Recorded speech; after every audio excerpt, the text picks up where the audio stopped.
Hi everyone, and welcome back to Fred Talks, a podcast where we talk all about the fashion industry and why it might be more important than you think, but less glamorous than it seems. In today's episode, we will be talking about why personal style can't die, because I have seen quite a lot of conversations around the topic of the death of a personal style in the past couple of months. Quite a lot of people have been talking about it, and I have noticed that everyone, or majority, seems to be pro the argument that personal style is dead.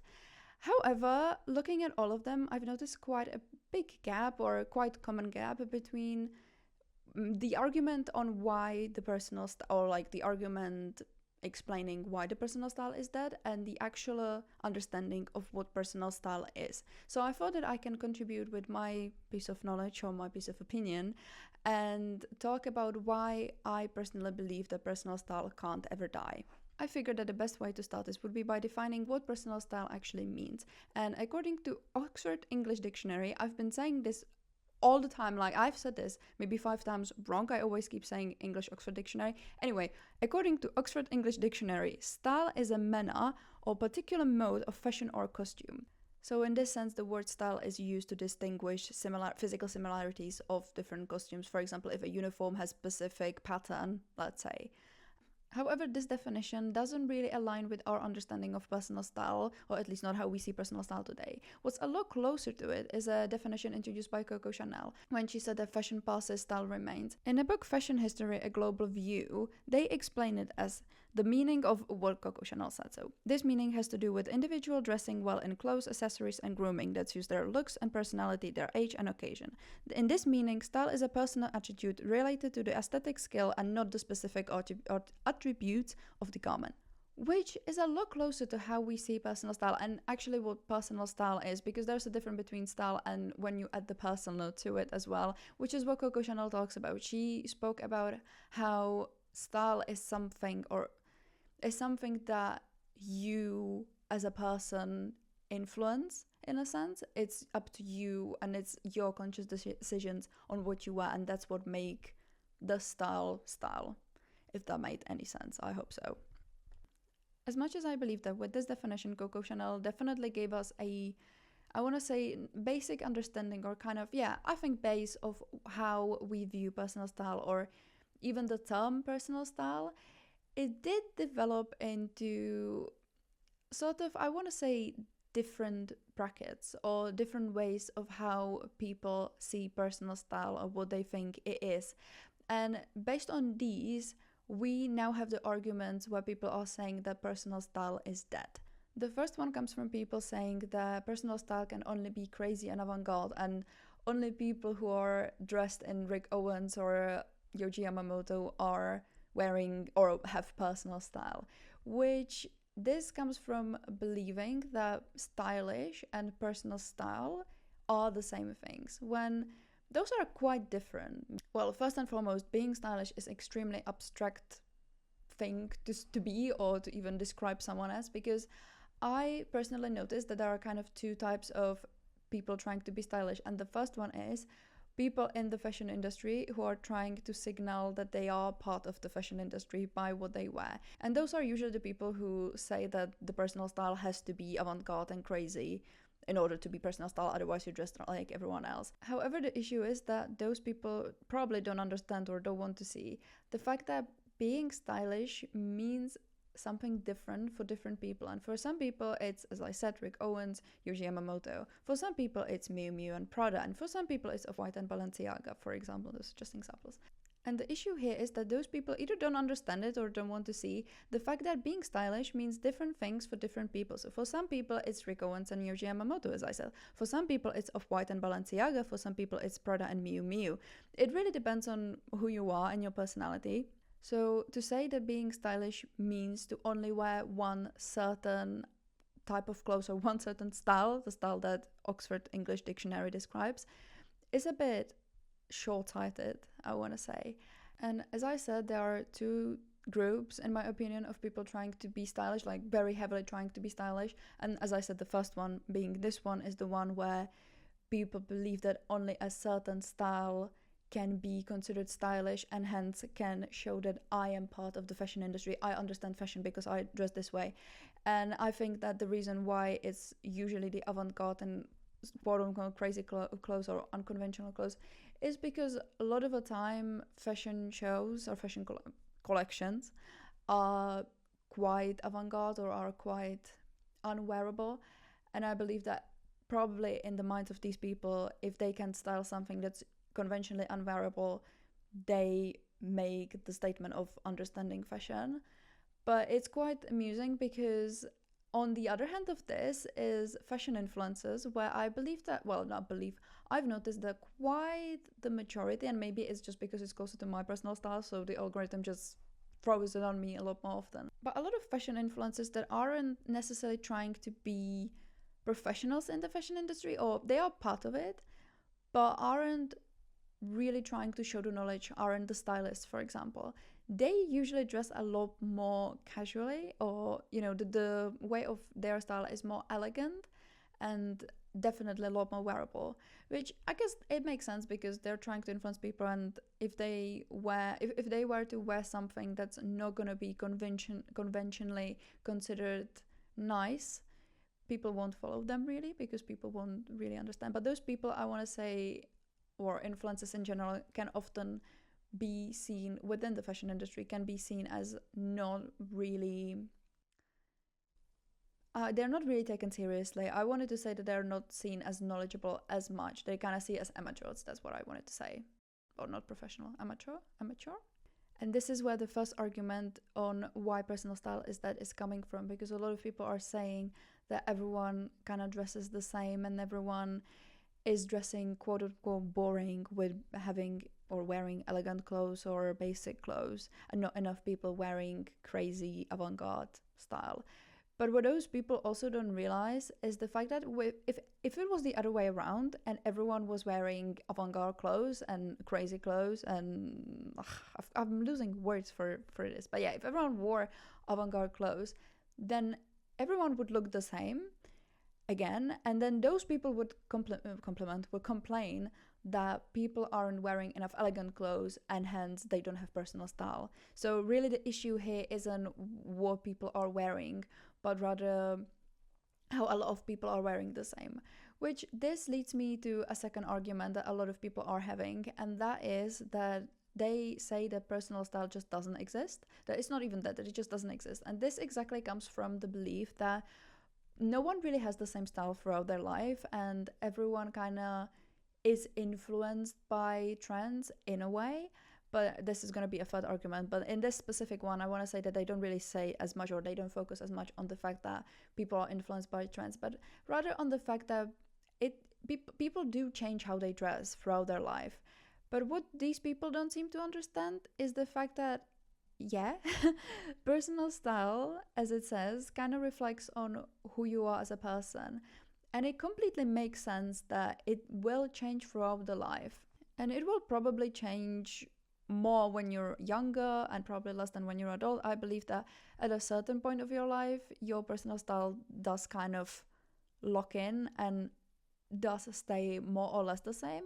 However, it doesn't mean that it's not going to develop even a little bit. For example, I think that I've kind of figured out my personal style quite a while ago. However, for majority of the past couple of years, I was wearing black only. Like, black was just the color, or black is not a color, but you get me. Black was the color that I felt most comfortable in, and I just felt like it suits me the most, it gave me the most confidence, and there wasn't anything deep about it. It was just that this specific color was kind of it for me and it felt most natural to me. However, in the past maybe a year, I have noticed that I'm a lot more drawn to colors. But that doesn't mean that my wardrobe is changing completely. I will still love my tank tops. I just don't have black and white anymore. I also added grey, brown, green, burgundy. I don't actually have a brown one. Doesn't matter, you get the point. So the development of personal style and the fact that yes, sometimes you will be influenced by trends doesn't necessarily kill it. It's just a natural part of you growing up. And actually, I think that if we just say that personal style doesn't exist, maybe the word of the fashion industry would be a bit of a better place, or we would have easier lives. But I will actually get to this in a bit. And this leads us to the third argument, which is people saying that personal style is dead because we have too many trends and because personal style is affected by trends and everyone looks the same now, which is similar to the first one.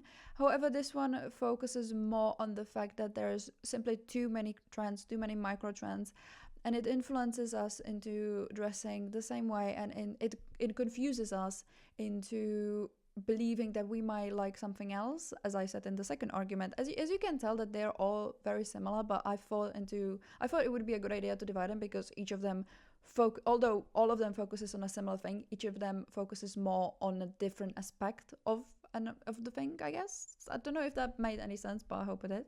I hope you got me. But as I said, this third one focuses heavily on the fact that we are overwhelmed with trends. And it confuses us. It confuses everyone into what their personal style actually is and if they even have one. And I read an article where the author was saying that she went out on a girls' night out with her friends in a bar, and she looked around and noticed and realized that a lot of people are wearing the same outfit as she is, and realized that she's actually not as original as she thought. And here comes the point that we need to focus on. The originality.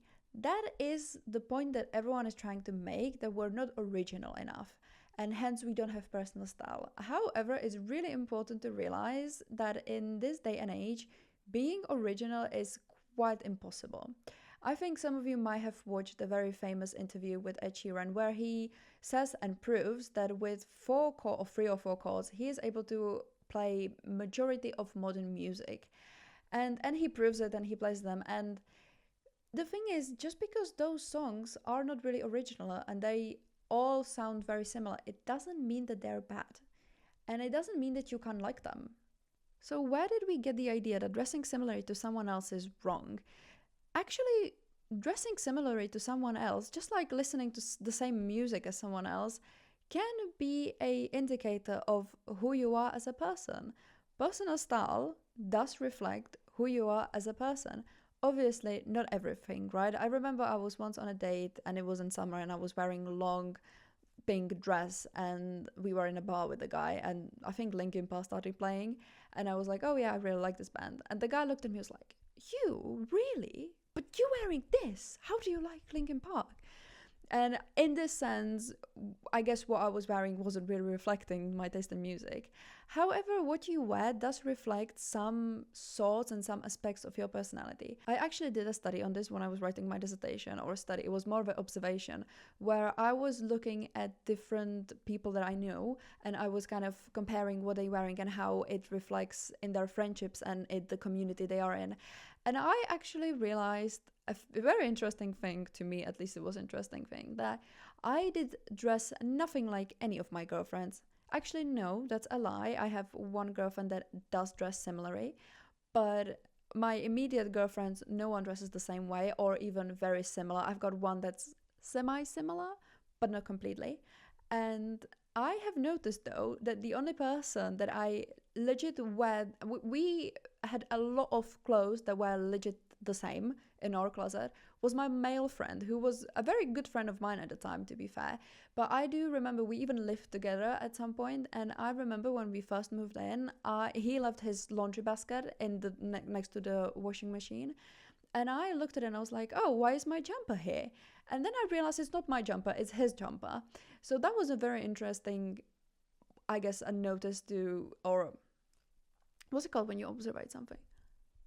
And actually, another very similar one was that my boyfriend, when I first met him, our styles when it came to clothes were completely different. However, now that we've been together for some time, we do tend to dress not similar, like our style isn't similar, but it's a lot more similar than it was at the beginning when we first met, when we weren't even dating. And as I said, when I said before that one of my friends does dress similar to me, she also does fashion, which I guess this is kind of the, what's it called? The link between me and her, what kind of links us and what distinguishes me and her from me and my other girlfriends who don't dress the same as I do.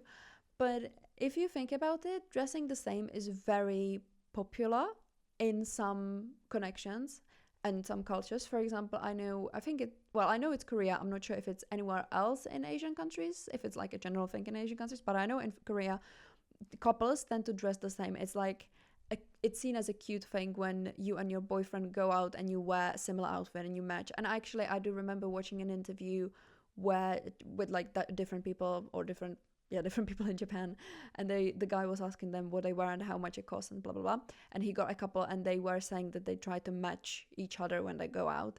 So in this sense it's very common.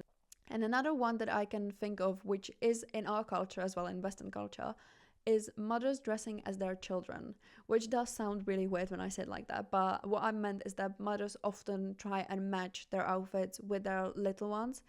And again, it's to symbolize that they belong together. So wearing the same outfit isn't actually wrong, and there's nothing to be ashamed of, because it does just signal your sort of group and your community. To a sense, as I said, it's not a reliable source. Like, you can't guess people's characters based on what they're wearing. But for example, if two microtrends final bosses meet at a cafe, they can kind of guess that they might get along together because they are victims of the microtrends, and they might be still looking for their personal style, but they can kind of guess that they might get along because there's one thing that connects them, and that is the clear and obvious love for fashion TikTok. And maybe the microtrends aren't something, maybe the microtrend that they are wearing right now isn't something that is their personal style or is natural to them. Maybe they're still looking for their personal style, but it is personal to them at the moment. And this leads me to my point, to what I'm trying to say, and that is that there is a difference between natural style and personal style. And you might be wondering what natural style is, because that's a term that I kind of came up with. I've never seen anyone using that. But we've so far been talking about people who are interested in fashion. But I want to say that the vast majority, maybe not vast majority, but a lot of people, I want to say majority of people, are not interested in fashion. They don't care about what they wear. They all have to wear something because it would be illegal not to, but they don't really think about it. They don't, as I said, they don't care about being stylish.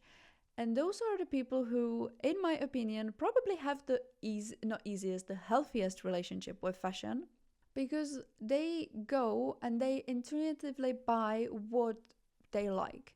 They don't care about whether they will be admired for what they wear. They don't care about whether it is stylish or not. They just like it, and so they simply wear it. They simply go buy, wear. Easy, healthy.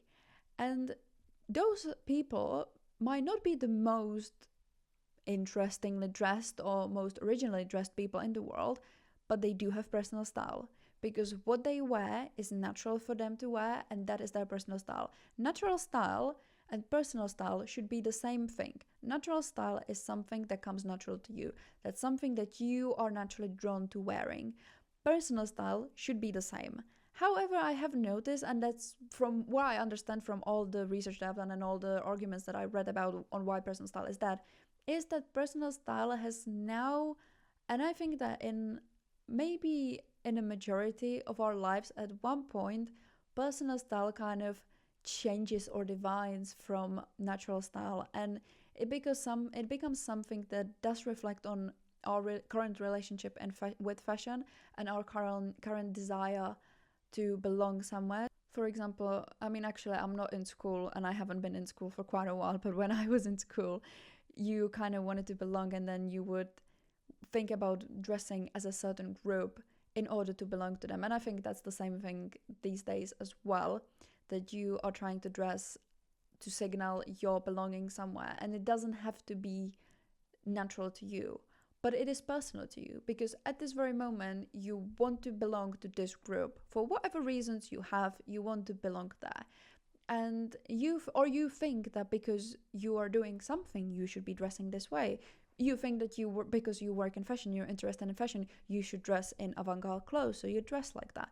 And it is personal to you at the moment. It might not be natural to you, but it is personal. So to conclude this whole talk on this whole episode, in my opinion, personal style can die in a sense that if a personal style is not natural to you, it will die off throughout your life. Like, you will probably not be wearing the same thing as you were wearing when you were 13, when you're 45, but it doesn't die when it comes to its existence. It can't ever stop existing, because personal style and natural style is something that, as I said, is natural and personal to you. So as long as you are alive, it will be alive with you. And as long as people are here on this planet, personal style will be here with us.